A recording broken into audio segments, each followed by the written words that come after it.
Lagyan na natin ng condense. Wow! Become more yummy.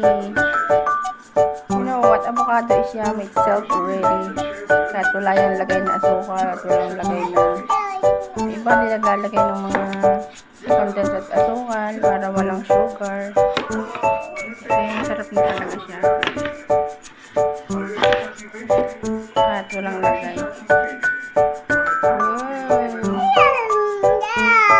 Ang problema, si Ate Ashley, hindi siya nangangain nito.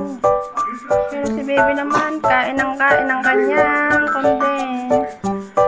Kumain na si baby. Si Ate Ashley naman, ayaw nito.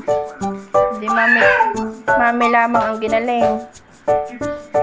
Mami lamang ang gagalingin. Saka si bebe. Si bebe naman ay nakain. Wow.